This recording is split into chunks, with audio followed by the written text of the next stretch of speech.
La dignidad de un ser humano no tiene que ver con que si lo deseo o no lo deseo. La dignidad es, no se adquiere, se tiene de manera inherente. Con lo cual, ¿cuál es el límite? ¿Cuál es el límite? No hay límite, porque cambiaste el concepto de dignidad. El concepto de dignidad al ser intrínseco. El ser humano hace que ese ser humano sea inviolable en sus derechos fundamentales. Ahora, cuando la dignidad se cambia por el me desean o no me desean, yo me pregunto, ¿y si yo no deseo un niño recién nacido? Tengo que ir a la pausa, pero las mujeres que están de acuerdo con la despenalización del aborto, en efecto te han dicho que eres un misógino.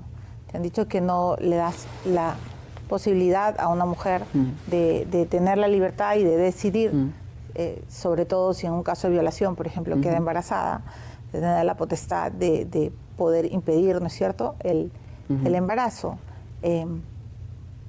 ¿Por qué estás tan en contra del aborto en ese caso? Lo primero que yo diría es que la mitad de los seres humanos en gestación abortados son también mujeres. Es decir, la idea de que soy un misógino porque no quiero abortos, me parece que tiene poco sustento si lo vemos desde ese punto de vista que es desde el que yo lo veo. Yo estoy en contra del aborto en todos los casos, salvo riesgo de muerte de la madre, que yo no lo consideraría un aborto, sino que en bioética se habla de doble efecto, porque creo que la dignidad es como concepto y como cualidad intrínseca al ser humano, y que la dignidad de un ser humano no tiene que ver con que si lo deseo o no lo deseo. La dignidad es, no se adquiere, se tiene de manera inherente.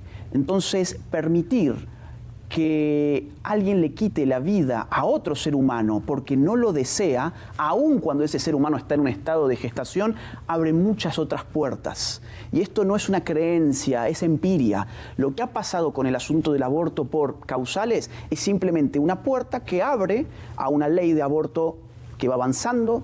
Primero es por violación, con denuncia penal, después es por violación que se la cuentes al médico, que no interviene ni la policía, ni el sistema judicial. Vos vas y le decís a un médico, oiga, ¿sabe qué? Mire, me han violado, por favor, hágame un aborto y la ley me ampara. Claro, esa es una segunda etapa. Tercera etapa, legalización del aborto a las 12 semanas. Eso lo vivimos en el 2018 en Argentina, con un proyecto de ley que no pasó, pero que en el año 2020 ya era legalización del aborto hasta las 14 semanas. Vos hoy en Colombia tenés aborto legal hasta las 24 semanas, 6 meses de gestación. Y en Estados Unidos, en determinados estados, tenés aborto hasta los 9 meses de gestación. Con lo cual, ¿cuál es el límite? ¿Cuál es el límite? No hay límite, porque cambiaste el concepto de dignidad. El concepto de dignidad al ser intrínseco. El ser humano hace que ese ser humano sea inviolable en sus derechos fundamentales. Ahora, cuando la dignidad se cambia por el me desean o no me desean, yo me pregunto, ¿y si yo no deseo un niño recién nacido? ¿Por qué no lo podría matar? Estamos hablando de lo mismo. O que el niño recién nacido no depende de mí, así como depende el no nacido de mí porque está dentro del cuerpo. ¿Qué? El que ya nació, ¿qué hacemos con eso? ¿Qué? ¿Vive por sí solo? Pues vamos a matarlo. Y cuidado, esto hoy parece una exageración como muchas de las cosas que he dicho años pasados y que sin embargo lo vas a ver en la agenda pública muy pronto. Si no deseamos al recién nacido, y quizás también tengamos que matarlo, quizás salvar al clima dependa de que lo matemos también. En Europa están yendo por esa. En Europa hoy te están vendiendo de que tener hijos te vuelve un criminal del clima, que estás destruyendo el clima por tener hijos. Y mira lo que es Europa. Son suicidios nacionales. España no tiene natalidad para recambiar a su gente, por eso se mete y abre las puertas a que venga gente de cualquier otra civilización o incivilización en muchos casos. Así que el aborto es un tema obviamente sumamente amplio, pero yo no admito que me digan que soy un misógino por tratar de salvar vidas de no natos que en el 50% son mujeres. Oh, muy bien, vamos a la pausa. Sí. Agustín Laje está en Vida y Milagros. Regresa. Porque además yo reto a cualquiera, no solo de esta mesa, sino las personas que nos ven o de los medios de comunicación, que me digan en qué momento, en qué línea, de qué libro o de qué conferencia mía yo dije que estaba bien golpear a una mujer. Siempre he dicho todo lo contrario. Siempre he dicho que hay que respetar a todas las personas independientemente de su sexo, de su orientación sexual o de su género, como le dicen hoy, pero que las políticas de género no han servido para disminuir la violencia contra la mujer. Eso es todo lo que yo he dicho sobre esta materia. Y los datos me respaldan. Desde el 2014 hasta el 2023, cuando uno analiza las estadísticas de la Corte Suprema de Justicia, los femicidios en Argentina se han ido multiplicando todos los años. ¿Cuál era mi cuestionamiento a eso? Es que este discurso y estas políticas públicas no han servido para lo que todos nosotros queremos, que es que la violencia contra la mujer y contra cualquier persona en general baje en la Argentina y no suba. Un minuto en eso, porque también cuando se empieza a hablar del tema, cuando aparece la estadística, digo por que vos decís, Sí. ha crecido y Sí. eso tiene que ver con que el trabajo con un... No voy a defender el Ministerio de Género, porque no creo que para defender la cosa tengas que crear un ministerio, pero sí me parece, como Mina te lo digo, ¿no? Sí. Que el tema salga de la discusión o que no sea un tema, no está bueno, porque la estadística también puede crecer porque muchas mujeres se animan a denunciar. Entonces vos generás un contexto en el que la mujer por ahí deja de tener miedo y se anima a denunciar una situación de violencia que en otro contexto no lo haría. Es una situación muy compleja. Bien. Entonces digo, no necesariamente que la estadística crezca tiene que ver con que hay más casos porque la política o la gestión política no sirve, sino a veces está diciendo lo mismo, crece porque la gestión política sirve, porque pones el tema en conversación y la mujer se anima a denunciar o tiene más herramientas para ¿Sabe dónde denunciar. está? Sí. Sale a la Lo luz. decía eso la mamá de la porque chica esta, Lourdes, hace 25 años no Sí. existía la violencia de género, sí existía. Por supuesto, pero te voy a Existía y un decir una montón. cosa. Lo que pasa es que nadie sabía, Tu quedaba argu- puertas adentro. Tu argumento es razonable. Eran crímenes pasionales. Tu argumento es razonable en un periodo determinado de tiempo. Ni una menos nace en el año 2014-2015, ¿ok? Bueno, llegamos hasta el año 2023, es decir, el argumento de antes no nos animábamos a denunciar y ahora sí, gracias a este nuevo discurso, es un argumento que deja de funcionar cuando el discurso ya no es nuevo. Y el discurso dejó de ser nuevo ya durante Alberto Fernández seguro, que fue cuanto más casos hubo. Entonces, es cierto, en el 2015 yo te compraba totalmente tu argumento, 2016 te lo compraba, 17 te lo compraba, pero bueno, eso tiene un límite. Es decir, Pero ¿por qué la idea de... molesta que esté en la conversación pública? No entiendo. No, no me molesta que esté en la conversación. Lo que me molesta es cómo se plantea la naturaleza del problema. Se plantea la naturaleza de la violencia del hombre contra la mujer como si fuese una disputa política. Ese es mi problema. Mi problema no es poner de manifiesto que hay salvajes, bestias que golpean a las mujeres o mujeres que golpean a los hombres, que también existe. De hecho, según la ONU, datos de la ONU, 1/3 de la violencia intrafamiliar es de mujer hacia hombre y 2/3 son de hombres hacia mujeres. A mí me parece perfecto que eso se ponga de manifiesto. Lo que me parece errado es darle a eso una connotación política. No me refiero a partidaria, sino a una cuestión de el hombre es un opresor en la sociedad, es un privilegiado y por eso ejerce violencia contra la mujer. Lo que necesita la mujer es un discurso político contra el hombre como un sujeto abstracto frente al cual emanciparse. Eso fue el discurso feminista. Ese discurso para mí no sirve. ¿Por qué? Porque invisibiliza que los determinantes de la violencia dentro de la familia, mucho más que políticos, tienen que ver con otras cuestiones que no las tomamos en cuenta. Por ejemplo, el alcohol. ¿Qué efecto tiene el alcoholismo en la violencia de hombres contra mujeres en relaciones intrafamiliares? Es inmenso. Sí. La droga. ¿Qué impacto tiene el consumo y abuso de sustancias ilícitas dentro de la familia en esto? ¿Qué impacto tiene esto, por ejemplo, el ingreso económico? Es decir, ¿cuáles son los está la desfasajes? violencia económica también, digamos. Como. Sí, bueno, a ver. Ese tampoco te gusta. ¿Cuál sería la violencia económica? No, que El un hombre, sometimiento. claro, que un hombre corta libertades en función de la dependencia económica que pueda tener la mujer con ese hombre. Mira, si vos estás dispuesta a llamar violencia económica también a mujeres que, digamos así, se incorporan en una relación supuestamente amorosa para desvalijar al hombre, que también ocurre, pero esa parte no la queremos ver, o por ejemplo... Se cuenta un montón. No. Quizá no se politiza. No se le llama, exactamente. No se politiza, y está bien que no se politice. Pero contarse Y está bien que no se politice. Contarse cuenta. Yo estoy Sí. de acuerdo con que el capitalismo es la mejor cosa para que haya menos violencia de género, pero ir contra el instrumento comunicacional... Mira, déjame que te ponga otro ejemplo que va No lo también con la entiendo. parte económica. Se dice, hay violencia contra la mujer porque, vamos a decir, porque las mujeres no están en los puestos más altos de las empresas. Y eso es fruto de que el patriarcado genera tal y cual desigualdad. Ok, sea.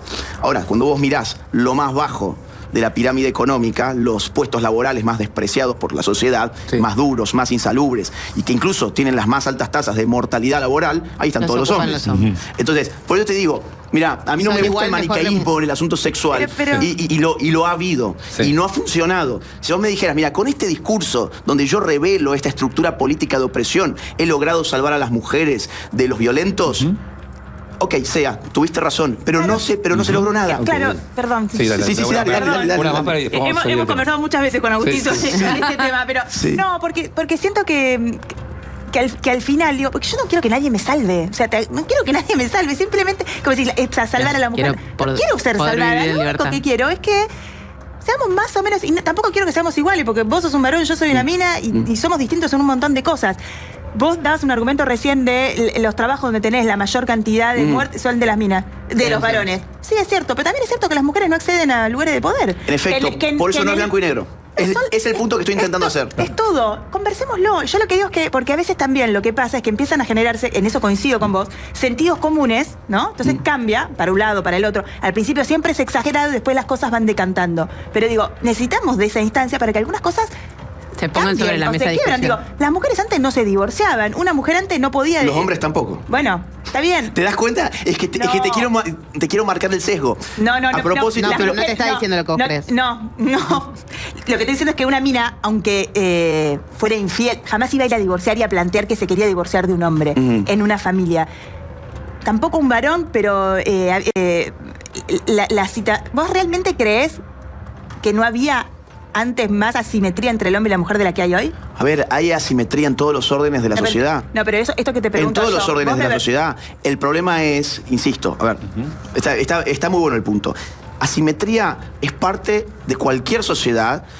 Ahora, cuando vos buscás igualar algo, lo puedes hacer por las buenas o por las malas. Yo creo que el feminismo intentó hacerlas por las malas. ¿Cómo? Introduciendo un discurso que conflictuó la relación entre los sexos, porque a uno de los sexos le dijo, vos estás oprimida por un sistema, no por este macho, en concreto, Juan, Pedro, que es una basura, que es un violento, no, por que es una réplica idéntica de todos los demás que comparten sus genitales. Y eso generó un daño terrible. Con ustedes como con el movimiento político. Es que fue un movimiento político. Se pasaron 3 pueblos, yo no tengo ningún problema que me abras la puerta del auto, me encanta, me siento como, no pasa nada. Esa es la naturaleza del discurso feminista desde la década de 1950 hasta hoy. No es nuevo, no es del 2016, 18, el aborto, los pañuelos verdes. Toda la literatura feminista ha generado esa rueda dialéctica que ha tratado de demostrar que entre hombres y mujeres no hay armonía posible porque hay un sistema político que genera relaciones de opresión entre ellos. Y eso no es verdad. Hay muchos casos donde la parte fuerte de la relación es la mujer y no el hombre. Pero, a ver, quizás estamos tomando mucho tiempo para un tema que supuestamente está bien.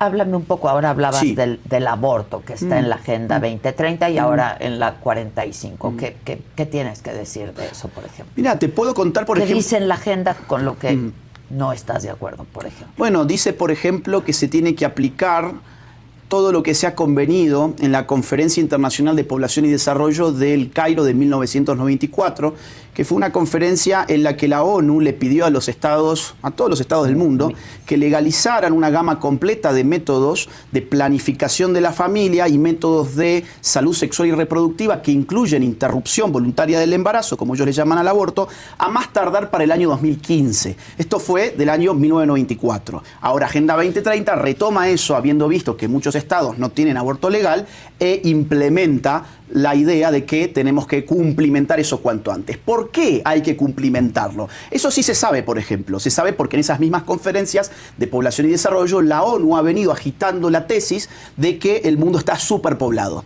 La idea de que hay una reproducción descontrolada del ser humano en el planeta. No solamente es eso, se evitan muertes, se evitan abortos clandestinos, ¿no? Y se incluye el derecho de la mujer a decidir sobre su propio cuerpo, ¿no? Bueno, a ver, vamos a ir por partes. Yo no creo que nadie tenga el derecho a elegir su cuerpo, a elegir cómo usar su cuerpo cuando esa utilización del cuerpo implica la vulneración del derecho de otro cuerpo.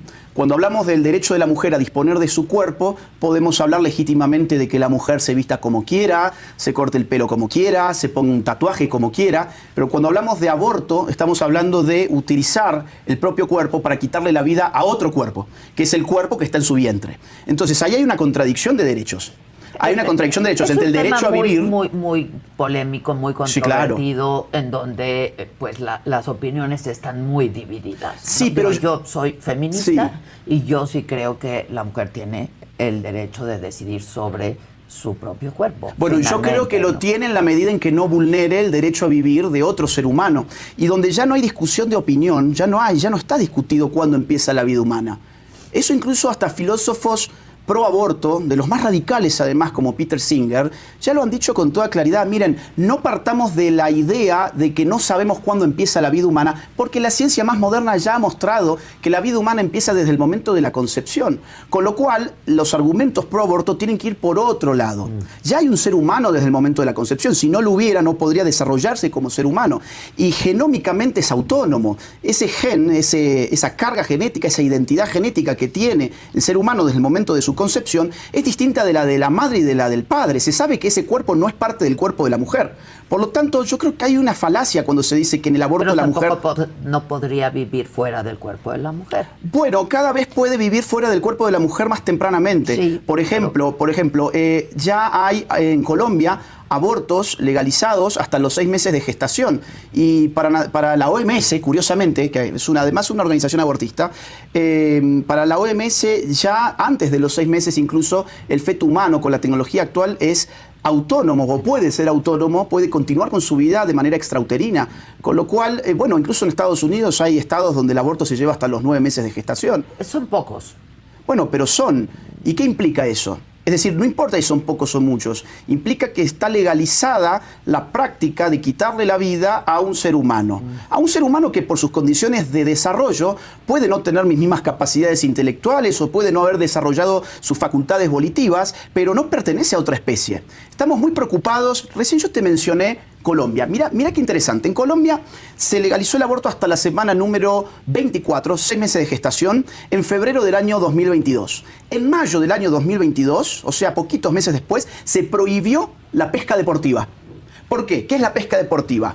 Lanzo la caña, saco el pez, me tomo la foto con el pez y devuelvo el pez al agua. Eso, según la Corte, como no sabemos todavía si el pez es un ser sintiente o no, le puede generar una suerte de estrés al pobre animal. Bueno, la misma Corte que no quiere que saques al pez del agua es la misma Corte que hasta los 6 meses de gestación de un ser humano le permite a un médico, que a mi juicio además es un sicario, matar a esa criatura. Con lo cual yo no creo que esto sea un derecho, porque un derecho no puede ir en contra del derecho sin el cual no existe el concepto de derecho, que es el derecho a vivir. Un cadáver no tiene derecho a nada. Y un ser humano en su etapa de gestación no es menos ser humano que nosotros.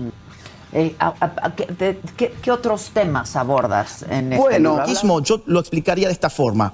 Es la difusión descontrolada de la dialéctica opresor-oprimido que antes la izquierda la utilizaba casi de manera monopólica en el terreno de las relaciones económicas. Es decir, el rico es el opresor, el pobre es el oprimido, el burgués es el opresor, el obrero es el oprimido. Eso, después de la Guerra Fría, pierde mucho valor político y lo llevan a otro tipo de relaciones sociales y condiciones propias de la existencia humana. Ejemplos.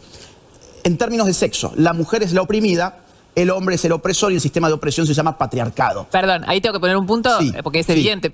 ¿En qué se refiere a eso? Eso no es solo una mirada cultural. Si uno mira estadísticamente los salarios de las mujeres en relación a la misma prestación o el ingreso de las mujeres a puestos más altos de liderazgo en cualquier empresa privada, en un organismo público, en cualquier lado, en un club, Sí. digamos, podemos dar 1.000.000 de ejemplos, incluidos, por supuesto, lo que tiene que ver con la violencia de género. Si uno pone la estadística de violencia de género, la desigualdad es muy evidente, digamos, también es producto de una realidad, no solo de un discurso, me parece. ¿Y qué pasa si mirás en la base de la pirámide y no en la cúspide? Es que eso es la base de la pirámide. No. Cuando uno mira la mayoría, es la base de la pirámide. No, cuando mirás la mayoría no es la base. En la base de la pirámide vas a encontrar que los peores trabajos, los trabajos más antihigiénicos, más peligrosos, más vinculados con enfermedades laborales, no los ejercen las mujeres, los ejercen los hombres. Si vos mirás Incluso cuántas vas a mujeres encontrar son enfermeras, digamos, ¿cuántos hombres son enfermeros en el sistema público de salud, por ejemplo? ¿Y ¿Cuántas personas son docentes en el sistema público argentino? ¿Y Que para mí no son trabajos muy dignos, lo que digo es... Sí. ¿Y cuántas mujeres están subidas en un carro de la basura a la madrugada por las calles de la ciudad de Buenos Aires? que cada trabajo tiene también, si vos mirás... No, es que si vos cada comparás trabajo- ese trabajo con la de enfermera o la de docente, créeme que es mucho peor estar recorriendo las calles. O sea, no podemos ver la realidad así. Vos has dicho cosas muy interesantes. Por ejemplo, es evidente que en la cúspide de una empresa, los datos son clarísimos, hay predominancia masculina. Ahora, también es evidente que los peores trabajos en nuestra sociedad siempre los han tomado los hombres. Más aún el trabajo de ir a una guerra. Es decir, veamos el asunto de una manera completa. Más aún, vamos a otras estadísticas, porque vos has dicho hay millones de estadísticas, yo te puedo dar otro millón de estadísticas. Por ejemplo, los suicidios. ¿Quién se suicida más? El hombre, por mucho más. El 80% de los suicidios aproximadamente son de hombres y no de mujeres. Los homicidios, tenés un punto muy válido con La violencia de género. con la violencia de género. Aún así, la violencia de la mujer contra el hombre se da en un 33% a nivel mundial. No es algo despreciable. Ahora, cuando ves homicidios sin mirar los genitales de las personas, yo tengo muchas más probabilidades de ser asesinado hoy cuando salga a la calle que vos, por ejemplo. ¿Por un hombre o por una mujer? ¿Y cuál es? A ver, No, bueno, porque... es que me da lo mismo, soy No, pero asesinado. no es lo mismo. No, es que no cambia nada. El Pero punto es que he no es sido una pelea asesinado. de género, es una búsqueda de equilibrio en lo que está desequilibrado. Exacto. ¿Por Mira, qué esa agenda es...? Vos tenés mucha más probabilidad de ser violentada por tu pareja, físicamente, no No, que psicológicamente. ser violada en la calle que vos. Exactamente. Y yo tengo mucho más probabilidad de que cuando salga acá me peguen un tiro, por ejemplo, que vos. Entonces, como no es una competencia, no podemos mirar la realidad tapándonos un ojo. Ese es el punto. El wokismo, ¿qué hace? El wokismo dice, no. Este es un mundo dividido en blanco y negro. Vos sos la oprimida, vos sos el opresor por tu sexo. Pero incluso podría ser también, por ejemplo, por tu orientación sexual. O podría ser por tu identidad de género. O podría ser por tu raza, por tu etnia. Podría ser incluso por tu especie. Es decir, según el wokismo, por ejemplo, una de sus corrientes es el antiespecismo. Según esa corriente, nosotros como seres humanos oprimimos a la madre tierra. Entonces, ¿qué es esto de wokismo? Es la dispersión descontrolada de esa dialéctica opresor-oprimido que al final del día hace un daño tremendo porque conflictúa todas las relaciones sexuales, las relaciones de familia, las relaciones de amistad, las relaciones dentro de una empresa, de un club, de una iglesia. ¿No se conflictúan solas por el secreto, por ejemplo? ¿Perdón? No se conflictúan solas por el secreto. Durante muchísimos años la violencia de género intrafamiliar se fue acumulando por secreto. Lo que fue pasando en esta última época, Sí. que se le dio en llamar wokismo, por esto del despertar, es que muchas cosas de las que no se hablaba se empezaron a hablar. Entonces, ¿por qué pensar que la humanidad contenga lo desigual implica que haya esta antinomia? No es una cuestión de antinomia, sino de equilibrio. ¿Por qué tiene que venir una contracorriente? Porque no ha resuelto nada. No ha resuelto nada. A ver, te tomo el punto. Es decir, no podemos quedarnos callados frente a esto, pero ahora la idea de decir que por ser mujer sos una oprimida y por ser hombre sos opresor Esa es otra ha generado un conversación. paradigma. No, es que ha generado un paradigma que se ha convertido en poder político. Tuvimos 4 años, Ministerio de la Mujer, los géneros, las diversidades. Y contame, ¿cuáles han sido los resultados para la mujer en Argentina? Sí, pero si no hay resultados, entonces no hago nada. Voy a dar algunos ejemplos de la política pública de Argentina ahora, que estamos Sí. tomando cambios desde el Estado en muchas decisiones que nos ponen en un lugar único en el mundo. ¿Qué sé yo? Hoy, por ejemplo, en la ONU hubo Sí. una votación, digamos, es la segunda en lo que va esta semana, una votación de Argentina, donde somos el único país del mundo, por encima de Irán, donde no votamos a favor, es una resolución, si querés, general sobre la protección de mujeres y niños en lo que tiene que ver con la violencia. No, porque lo que pasa es que eso es una Si querés, mascarada. pongámoslo Sí, dale. para que la gente lo vea. Y esta misma semana hubo algo muy similar con respecto a los derechos de los pueblos originarios y a su protección, a conservar sus derechos. Digamos, yo quiero que vean, ni Irán votó por esto de las mujeres. Digamos, Irán es un emblema en el mundo en relación a esto. Una abstención. Está bien, pero no votó en contra. El único rojo es Argentina. Ahora, El único rojo es Argentina. Entonces, a esta conversación que estamos teniendo, que a mí me parece muy interesante lo que vos decís, es ok, pero si no me solucionan el problema, ok, yo quiero que me lo solucionen, no quiero que nos retiremos y nos vayamos para el otro lado es en que, una... a ver, estas declaraciones no sirven de nada, primer punto. Porque vos crees que no se- existe la ONU, que no sirve la ONU. No sirve la ONU. Es más, el paradigma de género que fue impulsado por la ONU en 1995 en la Cuarta Conferencia Internacional de la Mujer y que ni siquiera pudieron explicar qué era género, ni siquiera pudieron hacerlo, no ha traído bienestar para la mujer, sino todo lo contrario. Mira, por ejemplo, ¿Dicho por quién eso? a ver, por ejemplo, por los números de la Corte Suprema de Justicia Argentina, cuando vos comparás los femicidios del año 2014 al año 2023, vas a ver que se te duplicaron. Y tuviste cuando nunca... No existía, no me acuerdo, ahora estoy diciendo de memoria, pero no existía la calificación de femicidio. Ya Entonces, estaban, la ya estaban estadística los era números y distinta. estaban como... Sí, ya existía. Ya existía. Y se duplicaron. Y cada Eso año te da la han ido magnitud subiendo. del Y uno problema. dice, ¿pero cómo van a subir? Nunca ha habido tantas periodistas feministas, nunca ha habido tantos docentes dando ESI y educación feminista, nunca ha habido un ministerio de la mujer trabajando. ¿Por qué subió? ¿Por qué se empobreció la mujer? Porque acá hablamos de la pobreza en general. ¿Queremos mirarle los genitales a las personas? Bueno, hoy las mujeres son, digamos, durante los últimos 4 años kirchneristas, fueron mucho más pobres de lo que habían sido antes, también, no solo los hombres, también las mujeres, pero había ministerio de género, qué fantástico. Esas son declaraciones que en realidad no tienen ningún efecto. Pero Irán entonces no ha nosotros votado. como país en la ONU no creemos en la ONU.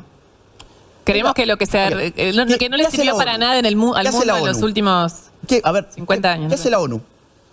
Bueno, trata de buscar más o menos, voy a buscar una manera sencilla de decirlo, pero reglas claras, consensuadas por la humanidad para que el mundo tenga una convivencia mejor, podríamos ¿China decirlo así. respeta esas reglas?